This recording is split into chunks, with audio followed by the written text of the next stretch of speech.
Pemirsa, PT Trimegah Karya Pratama Tbk akan mencatatkan saham perdana di Bursa Efek Indonesia pada hari ini. Emiten dengan fokus bisnis penjualan voucher ini mendapatkan kode saham UVCR. Perseroan akan melepas 500 juta lembar saham baru dengan harga penawaran Rp100. Dengan demikian, Trimegah Karya Pratama akan mendapatkan dana IPO sebesar Rp50 miliar.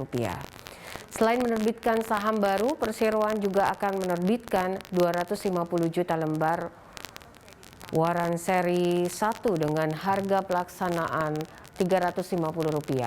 Nantinya dana IPO ini akan digunakan untuk belanja modal dan penambahan modal kerja Perseroan.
PT Trimegah Karya Pratama Tbk akan mencatatkan saham perdana di Bursa Efek Indonesia pada hari ini. Lalu bagaimana prospek emiten berkode UVCR itu?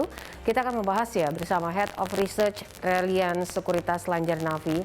Mas Lanjar, terima kasih sudah bergabung bersama kami. Ya, Trimegah Karya Pratama akan IPO hari ini. Menurut Anda seperti apa prospeknya, Mas?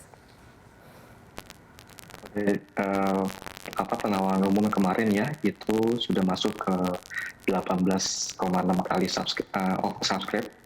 Dalam artian permintaannya cukup besar ya, dan antusias investor pun cukup besar terhadap saham IPO ini. Dari segi bisnis pun belakangan ini memang sedang populer, di mana perusahaan-perusahaan berbasis digital termasuk UVCR ini ya, yang berbasis digital ini sangat digandrungi oleh investor maupun masyarakat ya, sehingga ini yang membuat terjadi oversubscribe sekitar 18,6 kali. Meskipun demikian, kita juga harus melihat dari sisi fundamental dari perusahaan tersebut. Memang kalau dari segi penggunaan dana, Perseroan mengklaim penggunaan dana nanti pasca IPO yang kurang lebih sebesar 50 miliar ya, perolehan dananya ini akan digunakan untuk menambah jaringan atau channel distribusi untuk bisnis perseroan. Hal tersebut memang cukup positif. Namun kalau kita lihat lagi lebih dalam, di breakdown dengan fundamental, memang perusahaan program voucher ini memiliki net profit margin yang saya kira tipis-tipis ya, di mana di tahun 2020 kemarin mengantongi net profit margin sekitar 0,5%.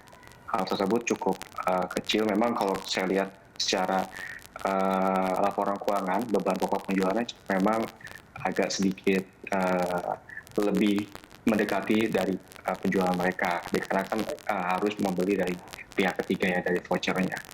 Dan dari pertumbuhan net profit margin pun di 2021 secara estimate ini memang masih tipis-tipis di bawah 1%. Ini perlu diperhatikan oleh investor.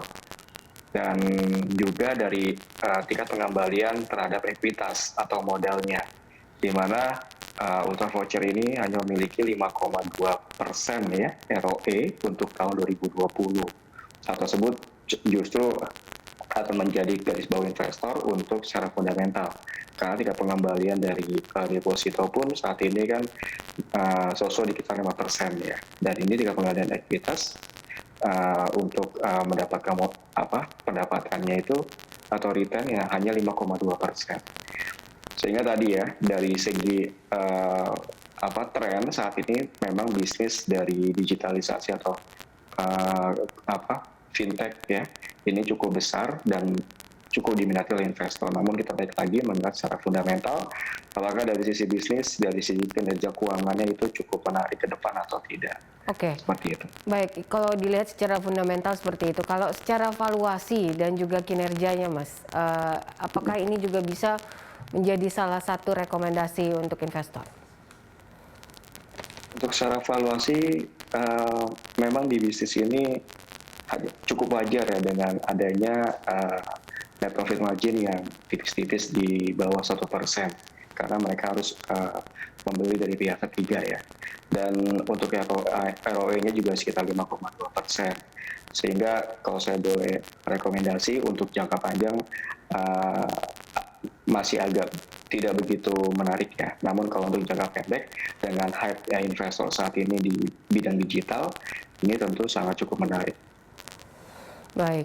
Pasca IPO, Mas, apakah dari Reliant sendiri ada saran untuk investor sebaiknya ini bisa direkomendasikan untuk jangka pendek atau short term, menengah ataupun mungkin untuk long term? Ya, kalau saya lihat untuk jangka pendek masih oke untuk perusahaan ini, karena tren saat ini memang lagi menuju ke digital semua. Tapi kalau untuk jangka panjang, kita kurangi porsi untuk saat ini. Baik, terima kasih Mas Lanjar untuk informasi dan juga waktunya bersama kami dalam opening.